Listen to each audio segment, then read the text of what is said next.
I'm obviously tapping into a lot of the collective love energy as we approach V-Day, and just getting a few flashbacks to conversations I've had over the years or people around me, and generally being a lover girl, and I've never been scared of like putting myself out there or expressing myself emotionally or to people that I might have fallen in love with or had flings with, small love affairs. I think because I am genuinely authentic by default, and you know, it's hard for me to hide how I feel. It's never felt good. So whether it was received well or equally or, you know, reciprocally by the other person, I don't think that's ever been the aim. I think obviously it's beautiful to fall in love with someone and they fall in love with you, you know, and you embark on a journey. But ultimately we know, although we're dreamers and have fantasies, and that's important to we have that.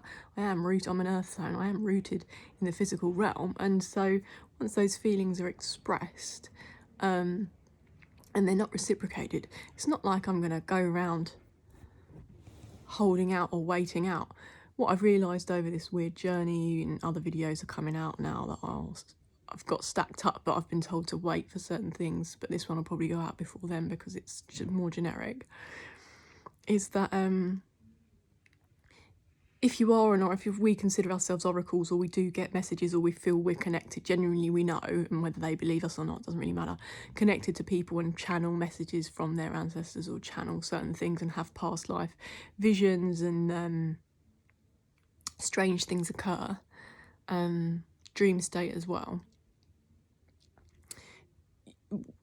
you know, those things will need to be shared in whatever way they will until we go on our different paths or move ahead, you know, or people get together. But I think over the years I've sort of seen some people say, oh no, I've never had my heart broken, with a smile on their face, excuse me, and as if it's an accolade, and that is obviously coming from a place of ego, because I know that the real people and the people that have loved and lived the hardest have had their hearts broken through our lives. Like, love, being a lover, love is painful, but also incredibly blissful and amazing. And to connect with our heart chakra that way, like, that is the only way to activate the heart chakra, the higher heart chakra, is to love without limits. And now obviously I'm not talking about give yourself to people who are not in the same place, or be desperate, or seek anything, because we are just love. We come as love, we embody love, and that is obviously why it scares the shit out of some people that we might connect with, or it gets thunderclap, or they, you know, don't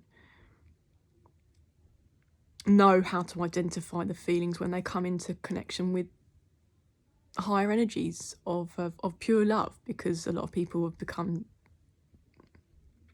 it's become normal for people to be mistrusting of truth and natural love, which is natural love,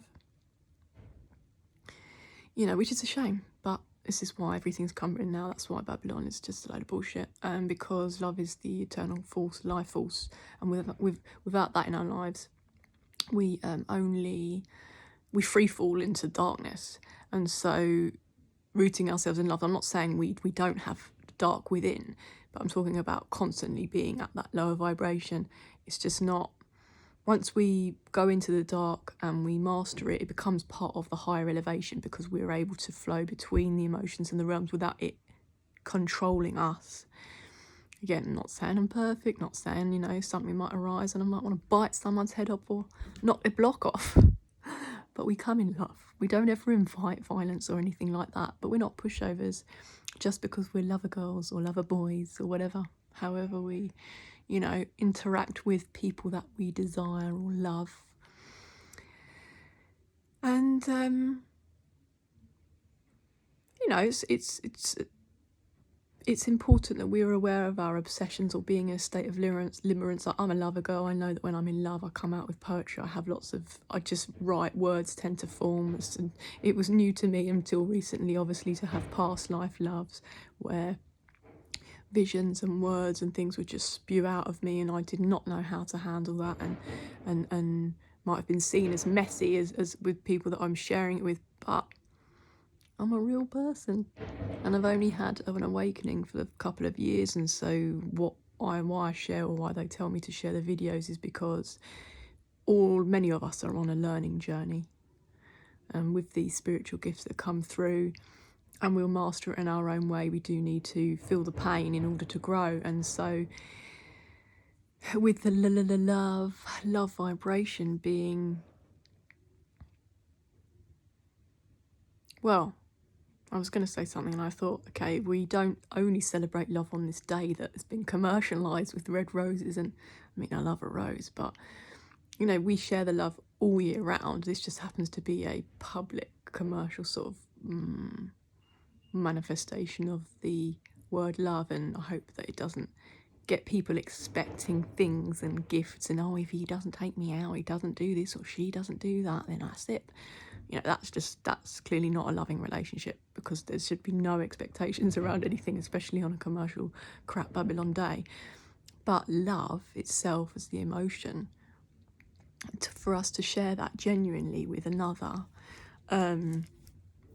is powerful, important, and we need to, obviously, with love, because we love ourselves first, we know what our boundaries are, we know what self-respect, we know what we're going to accept, we know, and if we're seers and stuff, we know when people are taking the piss and are playing about with games, and you know, you might not want to block people out of your life. I mean, my cut-off game's pretty strong, because I just energetically don't want a trail or any kind of energetic entanglement with people who are not in alignment with my highest timeline right now. And there's no judgment on them. It's about me. This is the selfish part. I'm doing what's right for me. We all have to. And then it's the compassion and the love, because we're activated, because we live in the heart chakra, that we can deliver our boundaries or love messages with more compassion and understanding, and obviously perspective from the other person that we're sharing with, or hot itchy ear. Someone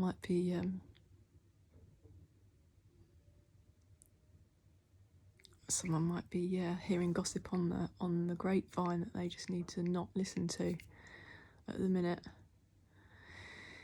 Because really, when we find ourselves, nothing else matters. We move into a different frequency. You walk about town, you kind of don't feel connected to anything other than high vibration, higher self, nature. Nature is what I connect with, and the light warriors, you know, as people that are in the real world with me right now.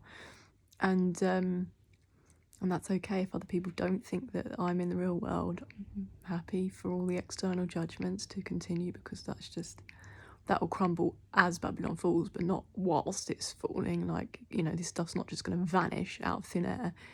The frequency gap and the timelines will elevate, and it will feel very strange and new, and we'll be feeling a lot of stuff. But having got off a loving phone call with Soul Fam last night, we were just giggling like kids, just sharing loads of funny stories, things that we've been telepathically, you know, connecting with over the past couple of weeks, because we've not been in contact as much as usual, because we get pulled in and out of how much external energy we can handle. You know, it's important that we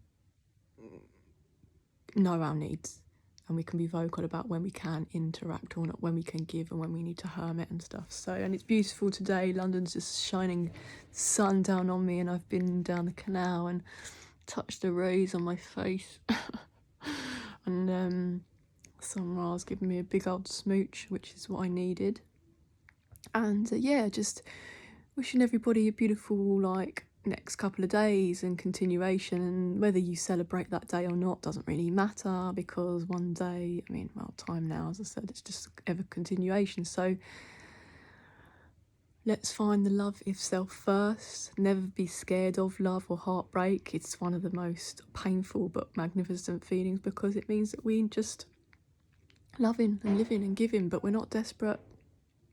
But to experience love or heartache or heartbreak, it's the name of the game, you know, it's how we elevate.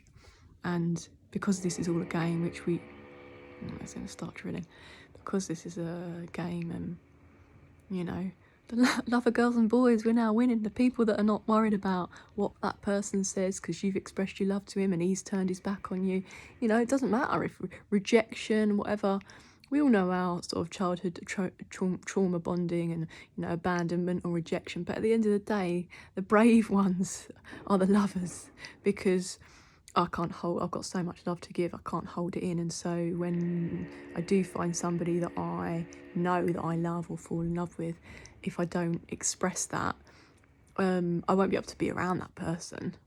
Like, I can't pretend. I can't go around, you know. Once I say something, then it's gone. Boom, cool, we can move on, you know. It might be letting go, the process of letting go, which, I don't know, I'm questioning that at the minute as well. But anyway, give thanks to past life connections, give thanks to the learnings, to the power from love and pain. Because it's all magic, it's all part of the transformation. And 144 has just passed on the clock, so it's the love thing.